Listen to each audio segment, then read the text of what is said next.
Hello student, welcome back to my YouTube channel Anutech education. Anutech education में आप लोगों का बहुत बहुत स्वागत है गाइस।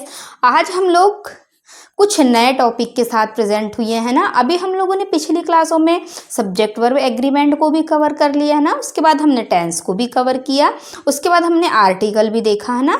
टेंस में भी हमने स्कूल प्लस कंपटीशन दोनों लेवल पे देखा, आर्टिकल भी हम लोगों ने स्कूल प्लस कंपटीशन दोनों लेवल पे देखा हम लोगों ने, है ना। अब हम लोगों ने फिर उसके बाद में हमने क्या किया, कुछ वन वर्ड सब्स्टिट्यूशन देखा है ना कुछ क्लासों में। अभी हम बाद में और देखेंगे, बहुत सारे वन वर्ड्स है ना। और अभी हम लोग क्या प्रीपोजिशन देख रहे हैं। प्रीपोजिशन बहुत ही इंटरेस्टिंग चैप्टर है और यहाँ से एग्जाम में बहुत ज़्यादा क्वेश्चन बनते हैं गाइस, है ना। तो आपसे यही रिक्वेस्ट करूंगी कि प्लीज़ पेशेंस के साथ ज़रूर देखिएगा मेरी क्लास को। आज की क्लास बहुत इंटरेस्टिंग होने वाली है और मैं आप लोगों को प्रीपोजिशन जिस तरीके से बताने वाली हूँ, इससे पहले आप लोगों को शायद प्रीपोजिशन की ऐसी क्लास नहीं मिली होगी। बस पेशेंस बनाए रखिएगा और आप समझने की कोशिश करिएगा, है ना। एक बार बैठ के, ऐसा नहीं कि यार समझ में नहीं आ रहा चलो हटाओ छोड़ दो। आप लोग सभी टीचरों की क्लास को ऐसे ही करते हैं, इसीलिए आज आप इंग्लिश में बहुत वीक है ना। लेकिन आज आप मेरी क्लास देखने के बाद अब जीवन में कभी भी प्रीपोजिशन का कॉन्सेप्ट तो कभी भी नहीं भूल पाएंगे। पहले हम लोग उसका बेसिक बैकग्राउंड तो समझें कि आखिर प्रीपोजिशन होती क्या है और प्रीपोजिशन का मतलब होता क्या है। बस देख लिए अंडर, बिलो, ऑन, इन, ये सब देख लिया हम लोगों ने और हमसे प्रीपोजिशन बन नहीं रही, ये दो चार बन गई। ऑन मतलब हो गया, ऑन का प्रयोग कहाँ किया जा रहा है, इनका, बिसाइड का एक दो देख लिया बस। लेकिन उसकी मेन आपने हिस्ट्री तो देखा ही नहीं है अभी कि आखिर प्रीपोजिशन होती क्या है। तो गाइस आज हम लोग उसके बारे में बात करेंगे, है ना, कि प्रीपोजिशन आखिर होती क्या है, उसका मतलब क्या होता है। और आप पूरा बेसिक बैकग्राउंड समझने की कोशिश कीजिए, है ना। और यदि प्लीज़ चैनल पे नए हैं तो चैनल को सब्सक्राइब जरूर कर लेना ताकि मेरे प्रतिदिन के नोटिफिकेशन आप लोगों को मिलती रहे। मैं ग्रामर का हर एक एक टॉपिक आप लोगों को कवर करवाने वाली हूँ और मैं सिर्फ हिंदी मीडियम के बच्चों को फोकस करके ही पढ़ा रही हूँ। मैं जीरो से एडवांस तक बनाना है मुझे आप लोगों को, इसीलिए मैं बिल्कुल जीरो लेवल से सब्जेक्ट वर्ब एग्रीमेंट से मैंने चालू किया है ना। और हम एडवांस तक जाएंगे और मेरी सारी क्लासेस देखने के बाद आपको इस चीज़ का एहसास होगा कि हाँ हमें कुछ चीज़ बन रही है ना इंग्लिश। और हम लोग इंग्लिश को भी हिंदी की तरह पढ़ने वाले हैं गाइस, इसीलिए आप लोग पेशेंस बनाए रखिए क्योंकि इंग्लिश हमारी मदर टंग नहीं है, मातृभाषा नहीं है, तो इतनी आसानी से हमें जल्दी समझ में नहीं आती। कुछ स्टूडेंटों को आ जाती है ना, सभी टाइप के स्टूडेंट होते हैं हमारे पास, लेकिन कुछ ऐसे भी स्टूडेंट होते हैं जिन्हें इंग्लिश से बहुत ज़्यादा डर लगता है। तो ये क्लास खास उन लोगों के लिए होने वाली जिससे मैं आप लोगों को पूरे बेसिक बैकग्राउंड के माध्यम से सारी प्रीपोजिशन को बताऊंगी और आपको पूरी क्लासेस अटेंड करिएगा। आप इसकी बिल्कुल मत करना, देखना आपको समझ में आता है या नहीं आता, ठीक है। और अगर आएगा तो मुझे प्लीज़ एक कमेंट जरूर करके बताइएगा, ओके। तो गाइस टाइम वेस्ट नहीं करते और आज हम प्रीपोजिशन के बारे में देखते हैं। प्रीपोजिशन का पहले तो हम पूरा बेसिक बैकग्राउंड समझेंगे, है ना। हम ऐसे ही कि ला लिए प्रीपोजिशन और करवा दिए और समझ में ही नहीं आ रहा है वो, ठीक है। अब मैं आप लोगों को अब बताती हूँ आज प्रीपोजिशन का आखिर बेसिक बैकग्राउंड है क्या, ठीक है ना। सबसे पहले आप इस डायग्राम को देखिए, आपको ये क्या दिख रही है, एक ये टेबल है, ठीक है ना। टेबल के ऊपर कौन बैठा है, एक कैट बैठी है, ठीक है। एक कैट ऊपर बैठी है नंबर 1 पे, ठीक है।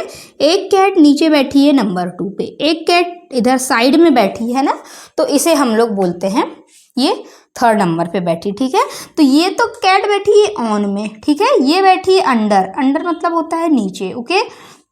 और ये बैठी है बिसाइड में, ठीक है। ये चीज़ तो आप लोगों को पता ही होगी। आप बोल रहे होंगे मैम ये सब तो हमें पता है, ये तो बच्चों वाली चीज़ है, लेकिन यही बच्चे वाली चीज़ आप लोगों की आगे बहुत हेल्प करने वाली गाइस, है ना। तो अब हम देखेंगे कि 3 कॉन्सेप्ट बनेंगे हमारे सिर्फ एक टेबल से और एक कैट से, है ना। तो हमारा एक ऑब्जेक्ट है यहाँ पे दिस टेबल, मतलब एक ऑब्जेक्ट हमारा टेबल है और दूसरा ऑब्जेक्ट हमारा कैट है, ठीक है। तो प्रीपोजिशन का मतलब क्या होता है मैम, पहले वो बता दो, ये सोच रहे होंगे अब आप लोग। तो हम देखेंगे कि प्रीपोजिशन, प्री और पोजीशन, ठीक है। किसी भी ऑब्जेक्ट के पहले लग के उसकी पोजीशन को बताना प्रीपोजिशन कहलाता है, ठीक है ना। हमारे क्या है, हमारा ये ऑब्जेक्ट है, ठीक है। ऑब्जेक्ट क्या है, दिस टेबल। तो किसी भी ऑब्जेक्ट के पहले लग के, है ना, उसकी पोजीशन को बताना। किसकी पोजीशन बताएगी, ये कैट की। किसके पहले लगेगी, ये टेबल के पहले। और पोजीशन किसकी बताएगी, ये कैट की, है ना, पहले लगने के बाद। उसी को हम लोग बोलते हैं प्रीपोजिशन, ठीक है। और प्रीपोजिशन भी बहुत सारे प्रकार की होती है, अभी हम पूरी एक के बाद एक सारी प्रीपोजिशन की बात करने वाले हैं ना। तो ये होता है हमारा प्रीपोजिशन का कॉन्सेप्ट कि किसी भी ऑब्जेक्ट के पहले लग के उसकी विशेषता बताना, किसकी, सामने वाले की, प्री, कैट की बताएगी, ये पहले लग के उसे हम लोग प्रीपोजिशन करें। प्री का मतलब ही होता है पहले, ठीक है। तो अब आप लोगों को शायद समझ में आ गया होगा, मुझे और ज़्यादा बताना नहीं पड़ेगा शायद, आप लोग बहुत स्मार्ट हैं ना, और बहुत इंटेलिजेंट भी हैं, ये छोटी मोटी चीज़ें तो समझ जाते हो। और ये कैट जैसे आपको अगर नहीं दिख रही होगी फिर भी ये कैट ही है, ओके है ना। अब मैं बहुत अच्छे से डिज़ाइन से कैट बनाने से रही, तो आप इसको मान लो कि ये कैट हो। मैं सही की कैट तो यहाँ ला के चिपका नहीं सकती गाइस, है ना, या बिठा नहीं सकती मैं यहाँ पे। तो ये कैट हैं 3 हमारे पास, ओके। एक तो है ऑन में, एक है अंडर पे, और एक है बिसाइड पे। पेशेंस के साथ देखिएगा पूरी क्लासों को, है ना। अब इसके साथ भी हमारी 3 कंडीशन बनेंगी। एक बार एग्जाम में आता है कि द कैट इज ब्लैंक दिया है और दिस टेबल लिखा है, तो हम पहली कंडीशन को देखेंगे कि क्या लिखा जाएगा। यहाँ पे हम ऑन लिख देते हैं, ऐसा कुछ खास दिया नहीं है, तो अब हमने एक कंडीशन पे ऑन भी लग जाएगा, ठीक है। एक ही टेबल एक ही कैट, लेकिन उसके साथ ऑन भी लग सकता है। अब हम दूसरी कंडीशन देखते हैं इसके, है ना। तो दूसरी कंडीशन में क्या है कि हमारी जो कैट है वो कहाँ है, नीचे बैठी हुई है टेबल के, है ना। तो गाइस प्रीपोजिशन का मतलब ही होता है उसकी पोजीशन के बारे में पता लगाना, है ना। तो अभी क्या होता है कि यदि हम लोग कहीं बैठे हैं और एक उधर से एक बच्चा आता है भागते हुए और कहता है कि मम्मी मम्मी मैंने ना अभी एक कैट को देखा, है ना। तो हम पूछते हैं कि बेटा कहाँ देखा तूने कैट को, तो वो बोलता है कि वो ना टेबल के ऊपर बैठी थी, है ना। तो हमारे दिमाग में जैसे उन्होंने बोला टेबल के ऊपर बैठी, तो हमें ये चीज़ तो क्लियर हो गई कि इसके साथ में ऑन द टेबल आएगा, है ना। मतलब हम उसकी पोजीशन का पता लगा लेते हैं। जैसे किसी ने बोला कि वो कैट कहाँ बैठी है, ऊपर बैठी, टेबल के ऊपर बैठी, तो हमने पता लगा लिए कि ऑन द टेबल है, मतलब हमें उसकी पोजीशन पता चल गई, है ना। तो यही चीज़ होती है इसमें प्रीपोजिशन में। तो ये 3 चीज़ें इसके साथ में जनरली होती हैं, है ना इसके। तो देखते हैं हम इसमें और क्या है। अब मैं आप लोगों को बता देती हूँ कि प्रीपोजिशन के 3 प्रकारों के बारे में। तो ऊपर बैठी है तो हम समझ गए कि ये ऑन आएगा इसके साथ में, है ना। अभी हम प्रीपोजिशन के प्रकार भी देखेंगे।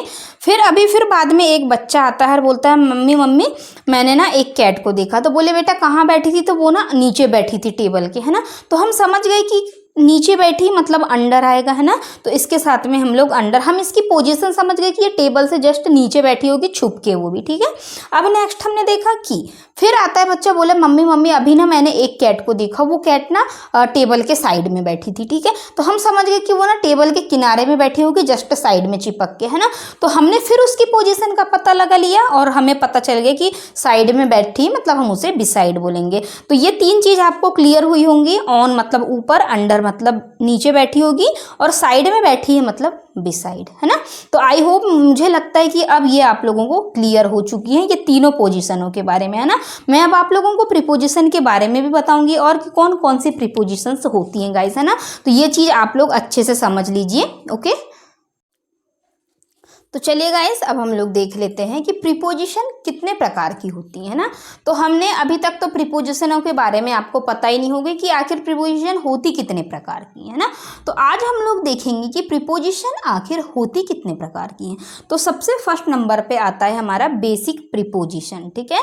सेकंड नंबर पे आता है फिक्स्ड प्रीपोजिशन, और थर्ड नंबर पे आता है फ्रेजल वर्ब, ठीक है ना। अब हम एक के बाद एक इनके बारे में, सभी के बारे में बात करेंगे। आप अभी टेंशन मत लो, क्योंकि अभी हम तो बेसिक प्रीपोजिशन के बारे में बात करेंगे, है ना। और ये सारी चीज़ें क्या है बेसिक, और ये ग्रामर तो सभी के लिए सेम होती, चाहे स्कूल हो चाहे कॉम्पिटिटिव एग्जाम हो, है ना। तो क्या है, हम तो बेसिक से पढ़ रहे हैं, तो सभी के लिए बेसिक बैकग्राउंड तो सभी के लिए यूजफुल है ना। तो अब हम देखेंगे कि बेसिक प्रीपोजिशन होती कौन कौन सी है, ठीक है। तो अभी हम लोगों ने ये तो पता होगा नॉर्मली सभी लोगों को, 10th 12th के जितने भी बच्चे हैं सबको ये पता है कि ऑन, अपॉन, अंडर, बिहाइंड, है ना, इन, इनटू, बिटवीन, अमंग, है ना। ये अक्रॉस है, ओवर है, एबव है ना, और भी हैं एक दो। तो उन लोगों के, उनके बारे में और भी हैं अभी, है ना। तो उसके बारे में भी हम लोग अभी बात करेंगे गाइज, है ना। तो ये तो होती है हमारी बेसिक प्रीपोजिशंस, ठीक है ना। अब सेकंड नंबर पे आता है फिक्स्ड प्रीपोजिशन, ठीक है। तो फिक्स्ड प्रीपोजिशन में फिक्स होती है कोई भी चीज़, है ना। मतलब फिक्स ऐसे है कि यदि सेंटेंस में अफ्रेड लिखा मिलता है हमें कहीं भी, तो हमें ये पता है कि अफ्रेड के साथ हमेशा ऑफ ही आएगा, ऑप्शन में दिया रहेगा ऑफ, फ्रॉम, बाय, टू, तो हमें ये चीज़ याद करना पड़ेगा, बिल्कुल रटना पड़ेगा, है ना, क्योंकि इसका कोई लॉजिक नहीं है और कोई सेंस नहीं, ये फिक्स है तो फिक्स है ना ये प्रीपोजिशन। तो इसके साथ में अगर अफ्रेड लिखा आता है तो हमें ऑफ लगाना पड़ेगा। जैसे सेंटेंस में रिले लिखा आता है तो रिले के साथ ऑन लगाना पड़ेगा, है ना। जैसे सेंटेंस में अबाइड आता है तो हमें बाय लगाना पड़ेगा, है ना। एकम्प्लिश तो इन, मतलब इस टाइप की अभी मैं आपको बताऊंगी पूरी प्रीपोजिशन और एक एक प्रीपोजिशन के बारे में भी बताऊंगी, है ना, कि कौन कौन सी चीज़ें फिक्स हैं और उन फिक्स के साथ में सिर्फ फिक्स ही प्रीपोजिशंस आती हैं, है ना। और थर्ड नंबर पे हमारी फ्रेजल वर्ब, तो हम इनके बारे में भी देखेंगे क्योंकि ये सारी चीज़ें तो बहुत ज़्यादा एग्जाम में पूछी जाती हैं और अब हम लोगों को क्या है, कंपटीशन बहुत टफ होने लगा है दिनों दिन, है ना। सिलेबस भी बहुत ज़्यादा हो गया है कि कहीं से भी कुछ भी उठा के देता है, एग्जामिनर का क्या भरोसा, वो तो चाहता ही है कि हम लोग कन्फ्यूज हुए, है ना। इसीलिए तो ये आप लोगों को आई होप पता चल गया होगा अब कि प्रीपोजिशन कितने प्रकार की होती हैं। एक होता है बेसिक प्रीपोजिशन, दूसरा होता है फिक्स प्रीपोजिशन और तीसरा होता है गाइस फ्रेजल वर्ब्स, है ना। तो आपको शायद इनके बारे में अब अंदाजा लग चुका होगा कि ये बेसिक प्रीपोजिशंस हमारी कौन कौन सी होती हैं, on, upon, under, behind, in, into, between, among, across, over और अबव, है ना। फिक्स प्रीपोजिशन अफ्रेड के साथ ऑफ आएगा, रिले के साथ ऑन आएगा, अबाइड के साथ बाय आएगा और अभी हम बहुत सारी देखेंगे इसके बाद भी, सिर्फ फिक्स रहेंगी, उनमें आपको कोई चेंजेस नहीं करना है, सिर्फ आपको रिले है तो रिले के साथ ऑन आएगा, ये चीज़ आपको बस याद रखना है, हो गया, है ना। तो आई थिंक मुझे लगता है अब समझ में आया होगा आपको कि प्रीपोजिशन होता क्या है और किसी के पहले लगने के बाद वो उस चीज़ की पोजीशन को बता रहा है ना। तो बता रहा है मतलब वही प्रीपोजिशन हो गया, है ना। अब हम लोग देखते हैं इसके आगे का कॉन्सेप्ट, आई थिंक आपको समझ में आया होगा और आप पेशेंस के साथ पूरी क्लास जरूर देखना गाइस, है ना। तो अपनी कॉपी में आप नोट डाउन कर सकते हैं इसको, है ना, नोट डाउन कर सकते हैं, नहीं आपको करना ही पड़ेगा क्योंकि अगर आप ये सारी नोट्स बनाएंगे तो आपको भविष्य में हमेशा ही काम आने वाली है ये चीज़ें, है ना। चाहे आप किसी भी कॉम्पिटिटिव एग्जाम में बैठे हैं, चाहे 9th 10th 12th जिस भी क्लास के हो आप लोग, तो आप सभी को ये बहुत आगे तक काम आएंगी ये सारी चीज़ें, है ना। तो आप इनकी थोड़ी नोट्स बना लीजिए, है ना। तो अब मैं इसके बाद अब इरेज कर रही हूँ गाइस, हमारे पास प्रोजेक्टर नहीं है तो हम क्या है प्रोजेक्टर के माध्यम से नहीं पढ़ सकते हैं ना, इसलिए हम लोग क्या करेंगे अब इसको इरेज करते हैं। तो आप इसे अपनी कॉपी में वीडियो को रोककर आराम से नोट डाउन कर सकते हैं। अब मैं आप लोगों को फ्रेजल वर्ब भी बता ही देती हूँ इसी में, है ना। तो आपको तीनों चीज़ें इसी में क्लियर हो जाएंगी, मैं इरेज नहीं करती और अलग से नहीं बताती, एक साथ आपको तीनों चीज़ बता दूंगी तो आपको समझ में आ जाएगा कि हम क्या पढ़ने वाले हैं गाइस, है ना। तो फ्रेजल वर्ब होता क्या है, ठीक है। तो फ्रेजल वर्ब होता है वर्ब प्लस प्रीपोजिशन का कॉम्बिनेशन को हम लोग फ्रेजल वर्ब कहते हैं, ठीक है ना। एक वर्ब होगी और एक प्रीपोजिशन मिली हुई होगी, है ना। देखते हैं हम आगे, एक मेक अप, ठीक है, मेक एक वर्ब है ना, और अप एक प्रीपोजिशन है, ठीक है। हम लोग मार्केट जाते हैं या कहीं भी जाते हैं, हमारे घर के लोग, हमारे मम्मी पापा, है ना, तो हम उनको क्या बोलते हैं, हमारे लिए मेकअप किट लेके आना, है ना। मेकअप किट से आप समझ गए होंगे कि मेकअप कौन सा वाला मेकअप है ये, ठीक है। तो मेकअप किट लेके आना, लेकिन नहीं लाते हैं, है ना, या हमारे घर में हमने किसी को बोला, अब आप समझ गए होंगे कि आप किसको बोलेंगे आप लोग, है ना। तो मेकअप, ठीक है ना, आपने जैसे बोला मेकअप किट नहीं आई तो आप बोलेंगे चलो नहीं लाए, ब्रेकअप हो गया अब तुम्हारा मेरे साथ, ठीक है। अब ब्रेकअप से भी आप समझिए कि ये जो ब्रेक है वो एक वर्ब है और अप जो है वो एक प्रीपोजिशन है, ठीक है। उसी प्रकार लुक इनटू, है ना, लुक एक वर्ब है और इनटू एक प्रीपोजिशन है। उसी प्रकार लुक आफ्टर, लुक एक वर्ब है और आफ्टर एक प्रीपोजिशन है ना। तो ये सारी चीज़ें, ये वर्ब और प्रीपोजिशन का कॉम्बिनेशन मिला के हमें फ्रेजल वर्ब बनाता है ना। आई थिंक आपको बहुत अच्छे से क्लियर हो गया होगा गाइस। बेसिक प्रीपोजिशन में ये सारी चीज़ें आती हैं, ऑन, अपॉन, अंडर, बिहाइंड वाली, ठीक है।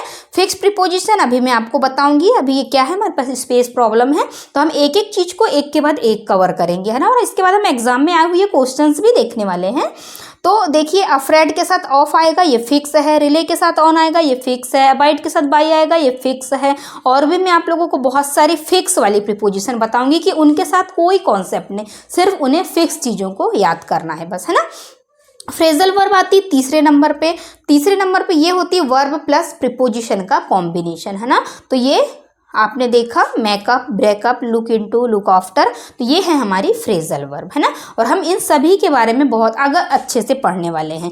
यदि आप लोगों ने इन तीनों प्रीपोजिशंस को अच्छे से समझ लिया तो आपको प्रीपोजिशन कोई ऐसा नहीं है कि कोई क्वेश्चन आ जाए तो आपसे ना बने, ऐसा हो ही नहीं सकता, मैं आपको गारंटी देती हूँ, ठीक है। बस आप वीडियो को लास्ट तक देखना, स्किप मत करना, और हर एक एक चीज़ को आप नोट डाउन करना और समझने की कोशिश जरूर करना गाइस। तो ये 3 प्रीपोजिशन के बारे में शायद अब आप लोगों को क्लियर हो चुका होगा, है ना। तो अब हम लोग देखते हैं आगे का कॉन्सेप्ट इसका। अब हम लोग सबसे पहले फर्स्ट नंबर पे लेते हैं बेसिक प्रीपोजिशन को, है ना। फर्स्ट नंबर से हम चालू करेंगे और तीनों तक हम लोग जाएंगे, तीनों प्रीपोजिशन के बारे में। तो अभी तो मैं आपको फर्स्ट में बेसिक प्रीपोजिशन के बारे में बता रही हूँ। इसमें क्या क्या चीजें हम ले रहे हैं, एट, ऑन और इन को ले रहे हैं, ठीक है ना। और सेकंड नंबर पे आता है इसमें प्लेस की बात होती है ना। तो हम देखेंगे गाइस कि इसमें व्हेन, टाइम के केस में कभी भी देखिएगा व्हेन का प्रयोग किया जाएगा, है ना। जैसे कब, हम बोलेंगे अरे मैं ना दिल्ली गया था, तो कब गए थे, तो व्हेन, ठीक है ना।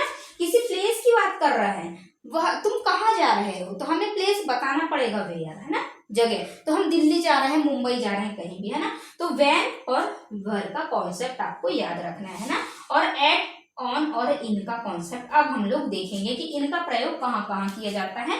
बेसिक प्रीपोजिशन है, व्हेन का प्रयोग इसके साथ व्हेन की कंडीशन फॉलो होगी, और इसके साथ वेयर मतलब कहाँ, किसी प्लेस को बताना पड़ेगा यहाँ। और व्हेन मतलब कब, है ना, कब हुआ, कैसे हुआ, ये चीजें हम लोग इसमें देखेंगे, है ना। तो इसके साथ में क्या आएगा बेसिक प्रीपोजिशन में, व्हेन, एट और इन के साथ एट, ऑन और इन, ठीक है ना। अब देखते हैं हम प्लेस। प्लेस में क्या क्या चीजें आ जाएंगी हमारी। अब देखिए प्लेस में क्या क्या चीजें आती हैं, ठीक है। प्लेस के साथ एट आएगा और प्लेस है तो इन आएगा। तो बोलेंगे मैम कि इसके साथ ऑन नहीं आएगा, तो नहीं, प्लेस के साथ ऑन का प्रयोग नहीं किया जाता है गाइस, है ना। बस हम देखेंगे एट, इन और ऑन के बारे में देख रहे हैं, और उसके बाद हम लोग देखेंगे प्लेस, प्लेस में एट और इन। अभी आपको सब समझ में आएगा, बहुत जिंदगी का ऐसा मजा आने वाला है ना आपको प्रीपोजिशन पढ़ने के बाद कि आप कभी भूल ही नहीं पाएंगे। और आपको तैयारी तो करना पड़ेगा, है ना, बिना तैयारी के कुछ होता नहीं है, और बिना पढ़े कुछ होता नहीं है। आप सोचें कि हम 2-4 नंबर ऐसे ही ले लें और पास हो जाए, कौन इतनी मेहनत करे, तो ये आपका भ्रम है ना। हम देखेंगे एट, ऑन और इन का प्रयोग टाइम के केस में किया जाता है, और प्लेस के साथ में हम लोग वेयर, है ना, एट और इन का प्रयोग किया जाता है गाइस, है ना। तो आप हमेशा याद रखिएगा कि जहां भी आपको एट, इन और ऑन लिखा आ रहा है, मतलब जहां टाइम की बात हो रही है, तो वहां हमें एट, ऑन और इन में से सेलेक्ट करना है, और यदि प्लेस की बात हो रही कहीं, तो वहां हमें एट और इन का प्रयोग करना है ना। सफर में धूप तो होगी, है ना, सफर में धूप तो होगी, लेकिन चल सको तो चलो, सभी हैं भीड़ में यहाँ, तुम भी निकल सको तो चलो, है ना। ये हमारा एक मोटिवेशन मैंने आप लोगों को स्टेटमेंट दिया कि आजकल क्या है, कंपटीशन बहुत ज़्यादा बढ़ गया है। यदि आप बोलोगे कि मैम हमें तो समझ में नहीं आता और अब हम तो इंग्लिश नहीं कर पाएंगे, तो आप बस बिल्कुल बैठे रहिए, और आपके जो पीछे वाले हैं वो आपसे आगे हो जाएंगे, है ना। तो ये कुछ मोटिवेशनल टाइप का स्टेटमेंट था आप लोगों का। तो आपको यही मोटिवेट रहना है कि कितनी भी भीड़ हो, हमें थोड़ी मेहनत करके ही हम लोग आगे बढ़ेंगे, है ना। टफ एग्ज़ाम है, टफ एग्ज़ाम है बोल बोल के हम लोग क्या कर लेते हैं कि करते ही नहीं है और बिल्कुल बैठे ही रह जाते हैं हम लोग। तो चलो इसको आप लोग नोट डाउन कर लीजिएगा कि एट, ऑन और इन का प्रयोग टाइम के केस में किया जाता है, और एट और इन का प्रयोग प्लेस के केस में किया जाता है ना। अब हम इनका प्रयोग भी देखेंगे, तब तक आप लोग इसे नोट डाउन करिए। अब मैं आप लोगों को इनके कॉन्सेप्ट बताती हूँ कि ऑन और इन का कहाँ कहाँ प्रयोग किया जाता है। ध्यान से देखिएगा, है ना आप लोग। क्लॉक टाइम कहीं भी दिया मिलता है हमें, ठीक है, जैसे 5 o'clock, है 6 o'clock, 6 बजे, 5 बजे का टाइम दिया है, कोई भी घड़ी का टाइम दिया है, तो हम उसके साथ में क्या लगाएंगे गाइस, एट का प्रयोग करेंगे, ठीक है। अब नेक्स्ट है ऑन का प्रयोग। ऑन का प्रयोग कोई भी डे या डेट लिखी हुई है, आपको तो कुछ स्पेशल डेट होंगी जो बहुत अच्छे से याद होंगी, भले ही अपने मम्मी पापा का बर्थडे आपको याद नहीं होगा, लेकिन कुछ ऐसे बर्थडे स्पेशल होते हैं जो आप लोगों को याद होंगे, है ना। तो ये होगा, एक डे हुआ हमारा जैसे मंडे, और डेट हो गई हमारी जैसे 12 अगस्त, 15 अगस्त, 20 अगस्त, जो भी लेते हैं हम लोग, है ना। अपना ही बर्थडे ले लो, बहुत अच्छे से याद रहता है हम लोगों को। तो डे या डेट के साथ हम लोग ऑन का प्रयोग करते हैं, क्लॉक टाइम के साथ एट का प्रयोग करते हैं, और अब इन का प्रयोग कहाँ करेंगे हम, तो कोई मंथ, ईयर या सीजन आ जाता है, ठीक है। तो अब बोलेंगे मैम कैसे मंथ, ईयर और सीजन आएगा, जरा बताना एक बार। तो पेशेंस रखिए। अब मैं बताती हूँ आप लोगों को, कोई भी मंथ आता है जैसे जनवरी, फरवरी, मार्च, अप्रैल, कुछ भी मंथ आता है इन लगा देना है, ठीक है।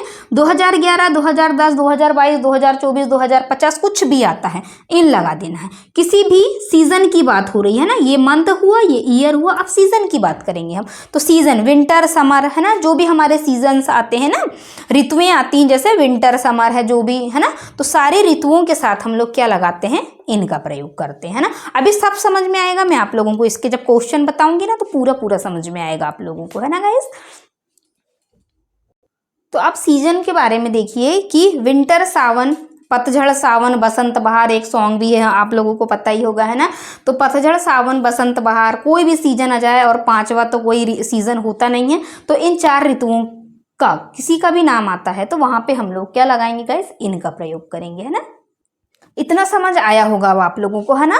आराम से देखिए, ध्यान से देखिए कि एट का प्रयोग किन के साथ किया जाएगा, ऑन का प्रयोग किसके साथ और इन का प्रयोग किसके साथ किया जाएगा, और ध्यान से समझिए इस चीज को, है ना। टाइम के केस में और प्लेस के केस में 2 कंडीशंस बन रही हैं इसकी, तो आप ध्यान से समझिए, है ना। अपने को कहीं जाना नहीं है जल्दी में, है ना गाइस, बहुत अच्छे से समझिए आप लोग इसे। मैं आप लोगों के लिए इसकी एक शॉर्ट ट्रिक बना देती हूँ, है ना, तो आप लोगों को बहुत आसानी से याद हो जाएगा, ठीक है। हम यहाँ 3 सीढ़ियाँ बनाते हैं, ठीक है, 1 2 3, ठीक है। ये मैथ्स नहीं है, मैं जो आप लोगों को याद, ये मैथ्स नहीं है ना, जनरली आपको याद करने का सिर्फ तरीका बता रही हूँ गाइस, है ना। एट, ऑन और इन। अब आप इसको कैसे याद रखेंगे, एट के साथ हमने लगा दिया सीटी, सीटी मतलब क्लॉक टाइम, ठीक है। ऑन के साथ हमने क्या लिख दिया, डीडी, डीडी मतलब डे और डेट, ठीक है।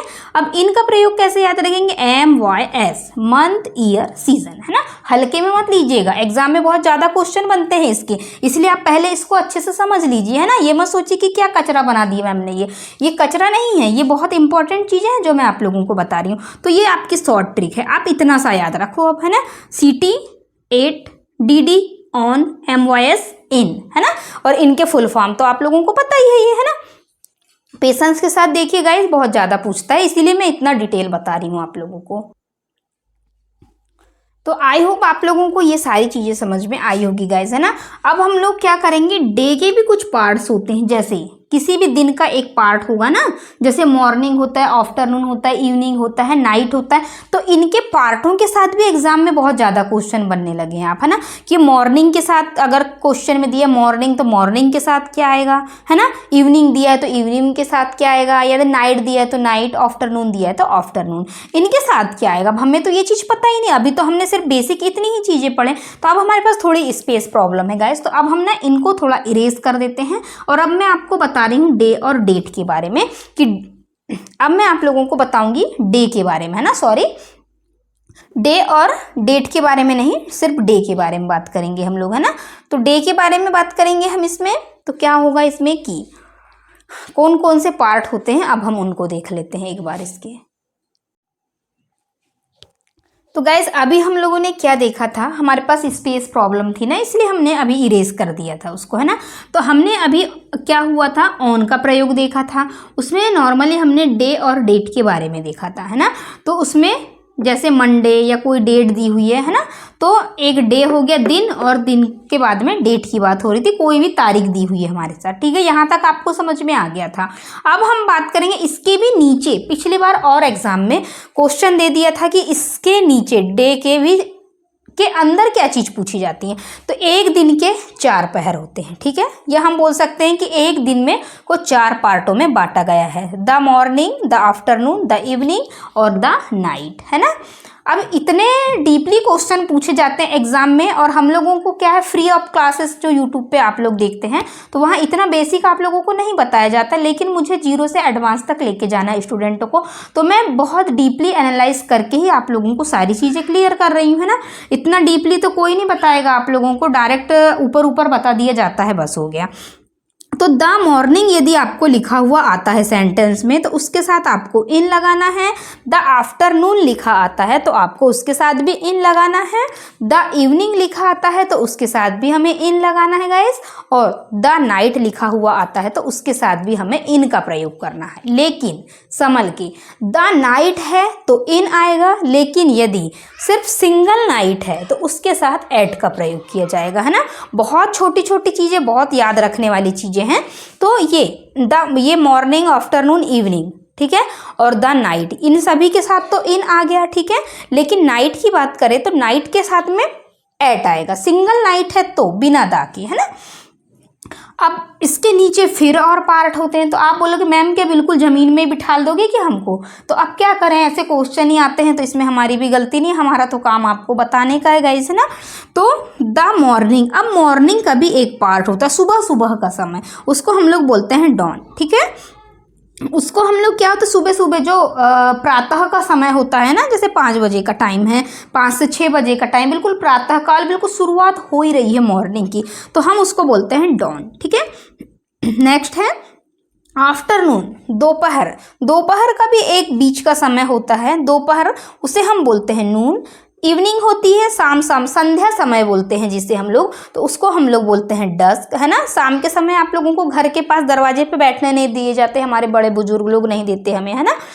तो क्यों नहीं बैठने देते हमें, क्योंकि बोलते हैं, उनका जो भी लॉजिक होगा ये तो मुझे भी नहीं पता, लेकिन क्या होता है कि वो हमें घर के बाहर ज़्यादा बैठने नहीं देंगे, दरवाजे पे बैठने नहीं देंगे, बोले बेटा बेटा शाम हो रही है, ये भी पढ़ो मत, तो वो समय होता है बिल्कुल संध्या समय, शाम का समय गाइस, है ना।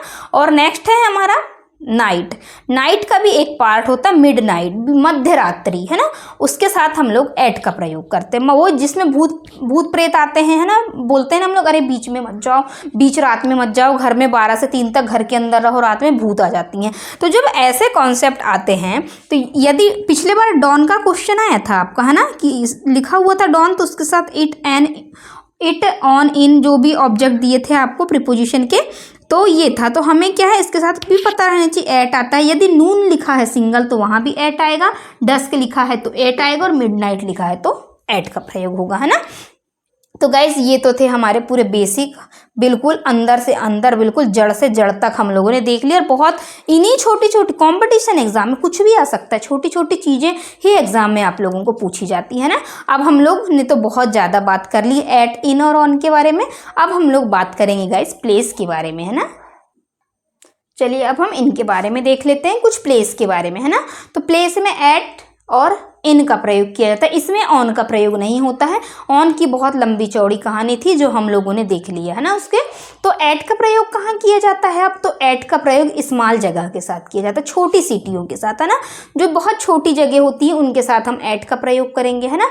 और यहाँ पे इन का प्रयोग हम बिग प्लेसेस, मतलब बड़ी जगहों के साथ, या कोई स्टेट की बात हो रही है या किसी कंट्री दूसरे देशों की बात हो रही है, तो वहाँ पे हम लोग गाइस इन का प्रयोग करेंगे। तो आई थिंक आपको प्लेस का में भी किन के कहाँ एट और कहाँ इन का प्रयोग किया जाता है ये समझ में आ गया होगा कि स्मॉल जगह है तो एट का प्रयोग किया जाएगा, और यदि बिग प्लेस है तो उसके साथ हम लोग किसका प्रयोग करेंगे, इन का प्रयोग करेंगे। तो गाइस ये तो था हमारा बेसिक प्रीपोजिशन का पूरा कॉन्सेप्ट, है ना, कि एट, इन और ऑन का प्रयोग कहाँ किया जाता है। एक तो हम टाइम के केस में कर रहे थे और दूसरा प्लेस के केस में कर रहे थे, है ना। तो मैंने आपको एक क्लॉक बना के बताई थी एक सीढ़ी के माध्यम से, आप उससे याद रखिएगा। और ऑन का प्रयोग, ऑन में कौन कौन सी चीज़ें आती हैं, जैसे डे का भी कॉन्सेप्ट होता है, दिनों के साथ में ये 4 पार्टों में बटे हुए हैं। और यदि इनमें से भी आपको यदि क्वेश्चन आ जाता है तो आप इसे भी हमेशा याद रखना गाइज, है ना, ठीक है। The morning, afternoon, the evening और द नाइट, आप इन्हें भी अब याद रख लीजिए, है ना। बहुत, अब हम प्लेस की बात करें तो एट का प्रयोग छोटी जगह के लिए और इनका प्रयोग बड़ी जगहों के लिए किया जाता है ना, ये भी अब आप लोगों को याद रखना है, मतलब कोई स्टेट या किसी कंट्री के साथ में, है ना। ये हम लोगों ने पूरा बेसिक प्रीपोजिशन का पूरा बैकग्राउंड को देख चुके हैं, है ना। अब आपको यहाँ से कोई भी क्वेश्चन आएगा तो आपसे बाहर नहीं जाएगा, है ना, सब चीज़ आपके अंडर में होगा। अब इनसे कुछ भी क्वेश्चन बन जाए, और यहाँ से डेफिनेटली बनते ही हैं क्वेश्चन, है ना, ऐसा नहीं कि यहाँ से क्वेश्चन नहीं बनते होंगे, आपके एग्जाम में आएगा, ये आप भरोसे के साथ पढ़िए, है ना। तो अब ये पूरा कॉन्सेप्ट आप याद रखिए, कॉपी में अपने नोट डाउन करिए इस चीज़ को, और एक बार इसे गौर से पढ़ने की कोशिश कीजिए। अब मैं आपको प्रीवियस ईयर के जितने भी एग्जाम में आए हुए क्वेश्चन हैं वो सारे क्वेश्चन 10 से 12 साल के अब मैं आपको इकट्ठे करूंगी। अब मुझे क्या है, थोड़ा सा मैटर सेलेक्ट करने में टाइम लगता है, क्योंकि मैं पूरी चीज़ें देखती हूँ, नेट पे सर्च करती हूँ कि कब कब किस किस चीज़ से क्वेश्चन आया है, उसके बाद ही मैं आप लोगों के लिए क्वेश्चन लाती हूँ, है ना। मैं अपने मन से तो क्वेश्चन बनाती नहीं हूँ गाइस बिल्कुल भी, है ना। सारे में इम्पोर्टेंट ही कॉन्सेप्ट बताती हूँ। तो आई होप आज की क्लास आपको समझ में आई होगी, पसंद भी आई होगी। और यदि पसंद आई तो प्लीज़ एक कमेंट ज़रूर करिए आज की क्लास आपको कैसी लगी। और मिलते हैं हम अगली क्लास में, है ना। आज की क्लास को यहीं ओवर करते हैं। Thanks for watching this video. बने रहिए और सपोर्ट करिए मुझे, और मेरी हर एक क्लासों को पेशेंस के साथ देखिए, मैं आपका सारा डाउट क्लियर करवा दूंगी, है ना। तो चलिए गाइज, मिलते हैं अगली क्लास में, है ना। और चैनल पे नए हैं तो प्लीज़ चैनल को सब्सक्राइब कर लीजिएगा। ओके, तब तक के लिए बाय।